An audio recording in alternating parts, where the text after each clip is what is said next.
but it was a dream for all of us. It wasn't just a dream for him or his family or his friends, the people he worked with. It wasn't just a dream for African Americans or Latinos or whites or Catholics or Protestants or Jews or Muslims. It wasn't a dream that belonged to any one group or individual. It was our dream, and we owe it to Dr. King to make that dream a reality.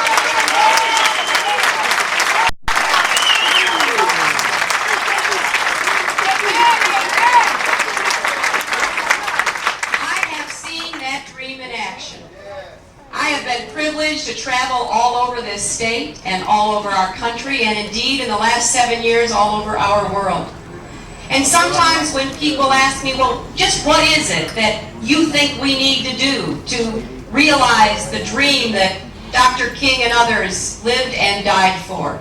I often talk about an experience that I had when I went to Bosnia. It was shortly after the president and our government helped to bring peace in that terrible war. And I was asked to go and thank our men and women in uniform because they were on the front lines as peacekeepers. So I went to Bosnia, I went to Tuzla, our base, and then I took helicopters out into some of the outposts. And I would get off those helicopters and I would see our young men and women in uniform, and I wish every one of you could have been with me. Because what did I see? I saw every skin color that God ever created. I shook hands with people who had every accent you could imagine, from Brooklyn to Boston to San Juan to San Francisco. I was introduced to people with every name that I could and could not pronounce. And I talked with these young men and women who represented all of us about what they were doing there, trying to reconcile people and overcome ancient hatreds. Well, they were doing that, and they were keeping the peace, but you know what they were really doing?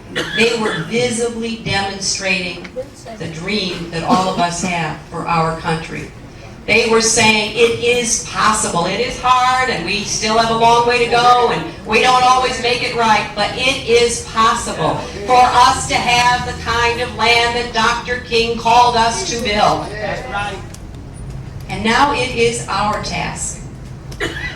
It is not just the task for preachers, not just a task for leaders. It is a task for mothers and fathers, for aunts and uncles and grandparents and teachers. It is the task for all of us. Yes, it is. Yes. Today in Atlanta, as part of a program I started called Save America's Treasures, the Vice President is announcing more than $1 million to preserve the Ebenezer Baptist Church. All right. So that it will always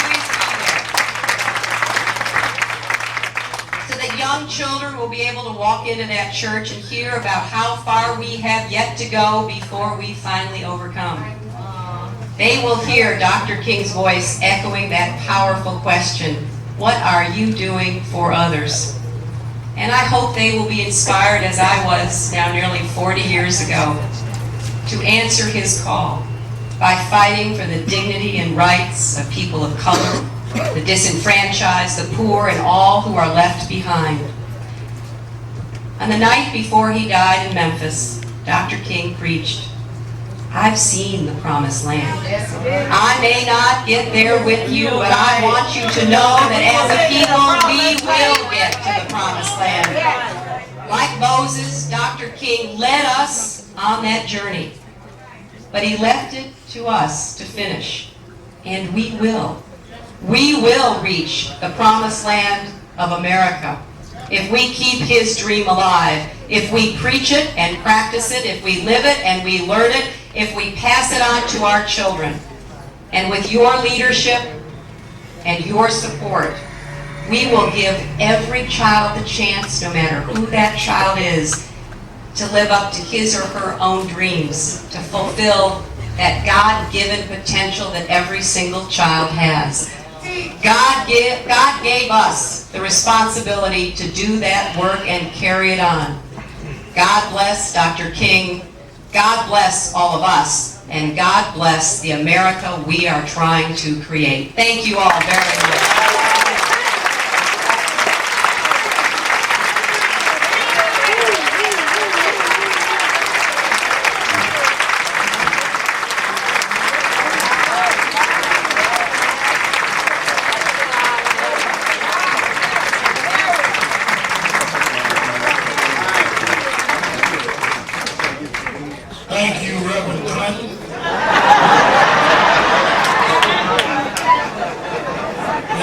custom on King Day to have a panel ask a question apiece of our speakers.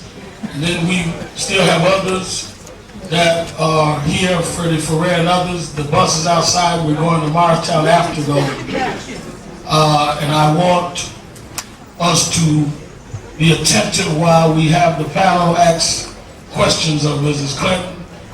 Remember Adam McGurney when she said, stay awoke through the revolution. I know it's hot in here, but don't go to sleep. Reverend Norris. What do you want? Again? This cold case. 1, 2, 3, 4. How much time you got? 4. First, Mrs. Clinton, let me say that this city allows you to be defeated in running for the Senate. It will only be because many will have done what the South did to Mr. Carter in his second, or trying to become the president who was re-elected. And what this city and many in the borough from which I come did to this Mr. Mayor Dinkins now. That's the only reason why you would be defeated. I would hope that that would not happen. The question. I need to thank you for bringing money to Queens to preserve Louis Armstrong's home. The question is this. If you will give me a moment to preface my question, let me come to out of order. Will you be accessible if you are elected, you or your staff, to see that people who are qualified, not general political hacks, are put in place to work in this state as good appointees, good people who are appointed and employed and used as consultants? Would that be one of the things that you would do? Qualified persons, not taking into consideration or leaving out there. That's the question. Yes, and the answer is absolutely yes. You know, I would want to represent the entire state and all the people in it. I would have an open door. I would want my staff to reflect the diversity in New York. I would want the most qualified people to work for me because I think there's a lot of work we need to do to make sure that New York has the future it deserves to have.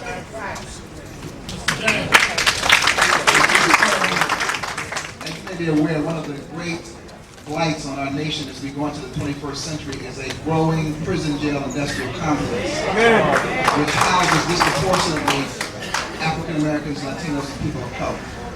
At the heart of that growing prison jail industrial complex is a policy around crack cocaine and powder cocaine, which punishes those who are involved with crack cocaine more than those with powder cocaine. It is called the disparity. And I'm wondering whether you will assure us, upon becoming senator from this great state, that you will work to close the gap in the sentencing between these two forms of drugs that really disproportionately and adversely affects African Americans and people of color.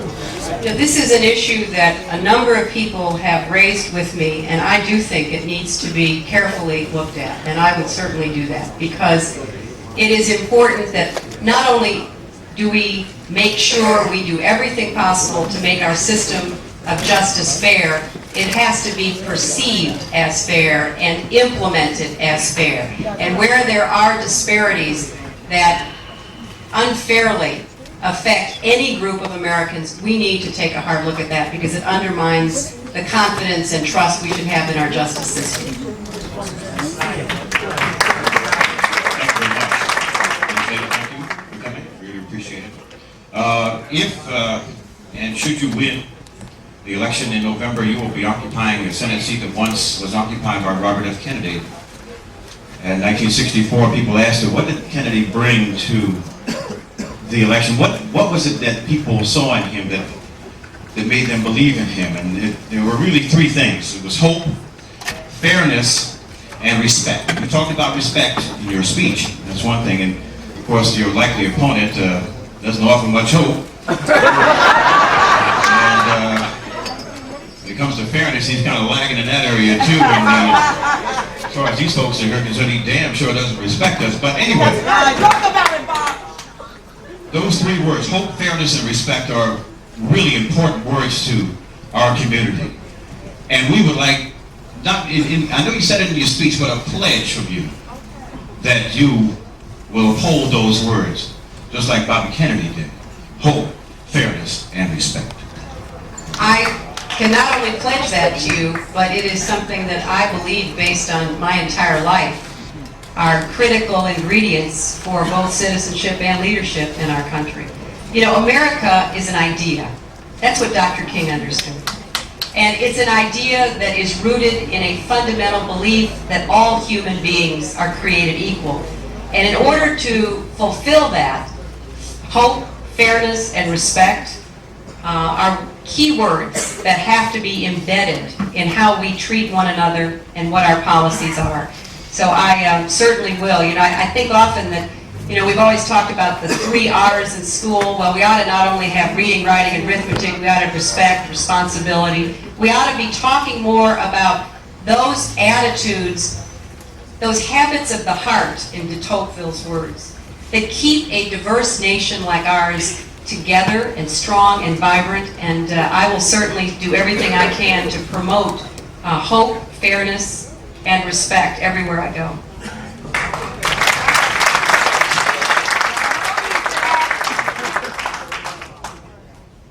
Thank you very much for coming. The Carter Commission released a report in 1968, your home state, Governor Carter, suggested that at the heart of the riots that occurred a year before, in 1967, was the issue of police brutality. Fast forward 1998, 30 years later, Amnesty International issued a similar report suggesting that police brutality was again at the heart of the issue in America and impacting negatively on African Americans.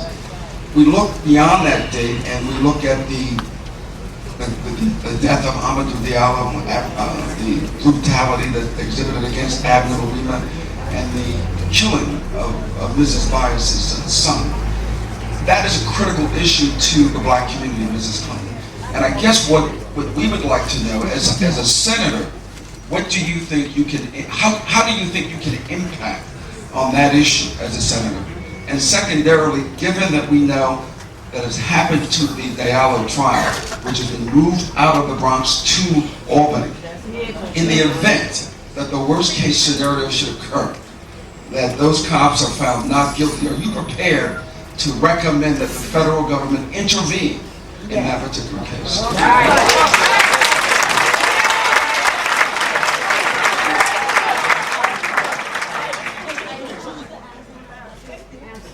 Let me answer the last question first. And the answer is, I know that Congressman Rangel and Reverend Sharpton will be meeting with Eric Holder in the Department of Justice, I believe on Monday, is that right? And so that the process has already started to bring this matter to the attention of the federal authorities. And certainly, I think all of us will want to be sure that justice is done. And if there is a role for the federal government, I will certainly encourage and urge that that occur. On your first issue, I think part of our challenge is to be one community, one New York, one America. Senator Schumer, I know, who was here earlier, gave a speech after the tragic murder of Mr. Diallo, in which he said that what every community, but particularly the African community, African American community, wants is to be respected and protected. That's what we all want. Respect me and protect me. How do we do that? Well, we do it by furthering good relations, good community relations, using advanced community policing techniques so that communities are in partnership with the police, not in a hostile environment where it is the police versus the community. That's right. And we have seen in other places in our country where that is working, where the crime rate has gone down, but the problems between the police and the citizens have also gone down. Right. You know, there are communities in our country, Boston is often referred to, where you have a joint common effort to police various neighborhoods that are tough neighborhoods. Let's admit, there are tough neighborhoods that people need to be really working together to try to make sure they're safe for the old people and the children and everyone who lives there. But in Boston, you've got religious leaders on the street working hand in hand with the police. You've got community leaders who are working to break up gang problems and bring kids into some kind of extra treatment or help. And you've got the police helping to supervise and organize it as a partner to make sure that community is safe. So we need to do a better job. And as a senator, I would encourage policies that promoted that kind of approach in New York, where you have a community policing, community partnership approach toward respecting and protecting the citizens of this city and the state.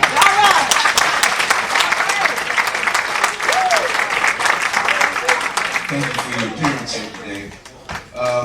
There's a perception in the African American community that business as usual for the Democratic Party is the black vote is taken for granted. And by that I mean spend little time but absolutely no money in terms of putting money in from your campaign. I don't mean you in particular, I mean the Democratic Party. Would you commit to black vehicles such as black radio, black TV, and most of all spending money in black publications in terms of being part and integrated into your campaign? That's part one. Part two, on an international arena, given that you will be elected senator, we need that. Yes. What will your position be, and will you be moving to help remove sanctions from one of the most heinous things happening in the world right now, which is the death every month of 5 to 6 Iraqi children because of the sanctions and the medicine that can't get through? And I know you're concerned for children. Could you respond to those, please?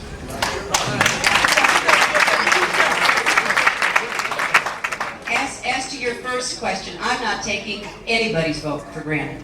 And I want every single person here to know that I want your vote and I will work to earn your vote and show the kind of effort that will demonstrate clearly to you that I want to be the senator for everybody. And I certainly will use vehicles that you just referred to, black radio, black TV, black publications, to reach voters who read and listen and watch those media. So that is something that I'm very committed to. Now, with respect to Iraq, I think that Iraq poses a very serious threat, not only to its neighbors and to the stability of the Middle East and the Gulf region, but to the larger world as well, including to the United States. I believe that the kind of games that Saddam Hussein has played with moving around to chemical and biological weapons of mass destruction and maneuvering to get rid of the arms inspectors could pose a direct threat to you and me. That is what I believe, based on my following of this matter ever since the Gulf War, which, by the way, I supported. Because I think when you've got someone who has the capacity to oppress his people, as he has, who shows no regard for the well-being of his people, and who is willing to buy on the open market the expertise necessary for weapons of mass destruction, that is a very serious threat to the well-being and safety of people in this world.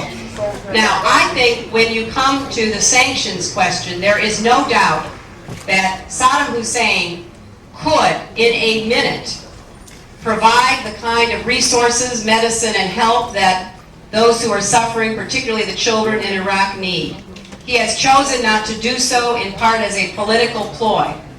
I'm also very concerned that in our efforts to deal with him and trying to track where the money has gone that can come in through the sale of oil that is supposed to go for humanitarian and medical expenses, that there is evidence that rather than it being used for such purposes, it continues to be diverted for his and his ruling clique's well-being.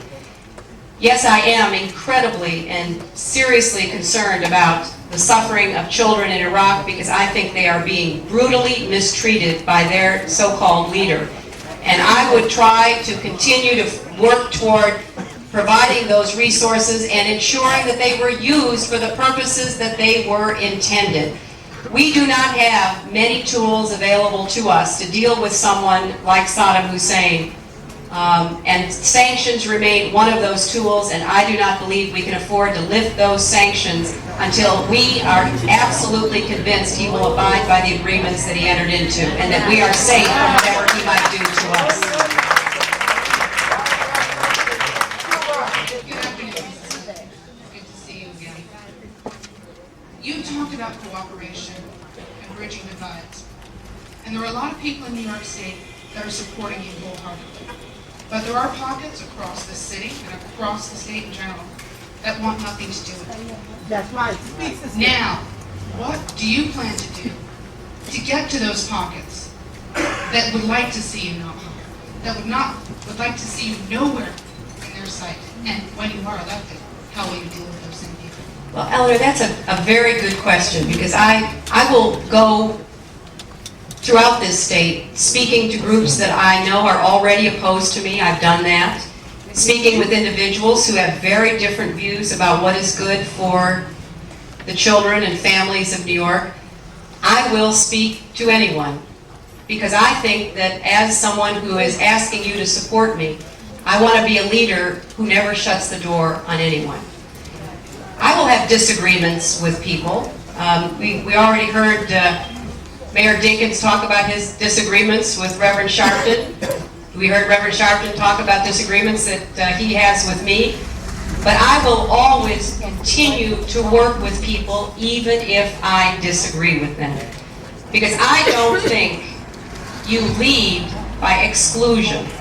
I think you lead by trying to bring people who disagree with one another together. And I want to commend Mayor Koch. Mayor Koch and Reverend Sharpton have disagreements that go into the past. They have disagreements on current issues. But Mayor Koch loves this city. And he wants to work to make it the best city it can be. And so he's looking for ways to build bridges, not blow them up. And I would like to be a bridge builder, and I will look for ways to build those bridges everywhere I possibly can.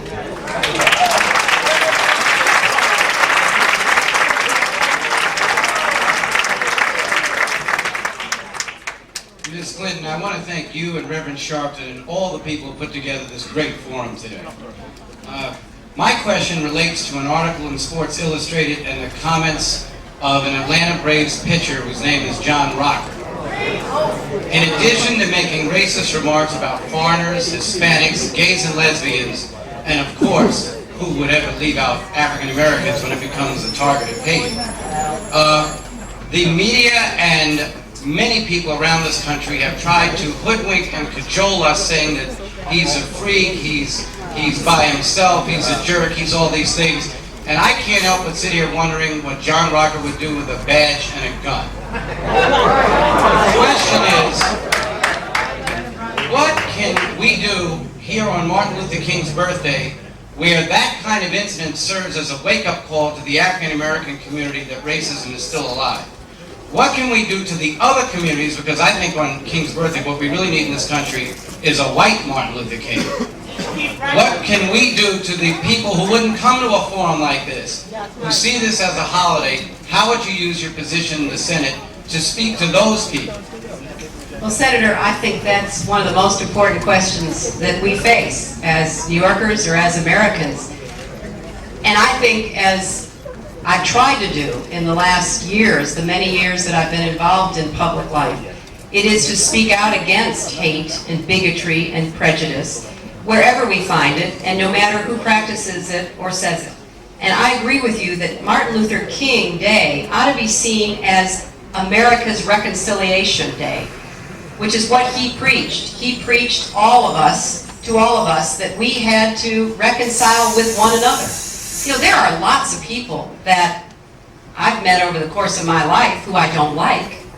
I know that's hard for you to believe. And I'm even told there might be a few who don't like me, which is equally hard to believe. But I don't ask that people like me. I ask that people respect me, and I will respect them.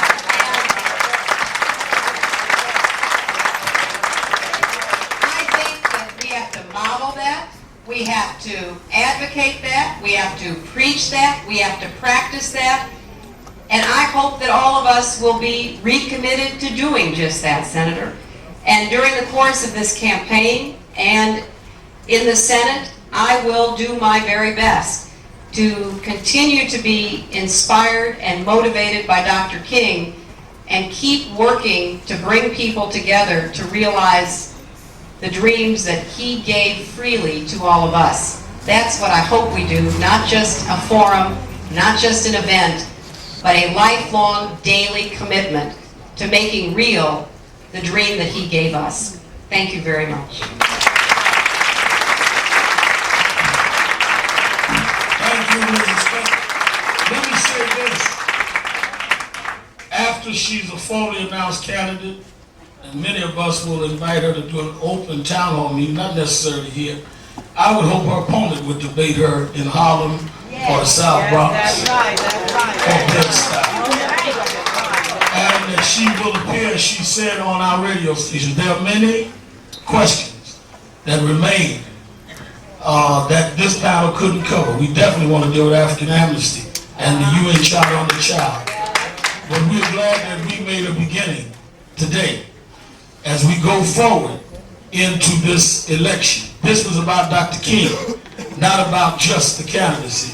But we're glad on Dr. King's day that she respected the children of Dr. King. As I would ask this side to give us some space here, we want to bring her around so she can say hello to some of the leaders in the front and Mr. Diallo, and then we're going forward with Mr. Ferrer and the next speaker. Thank you.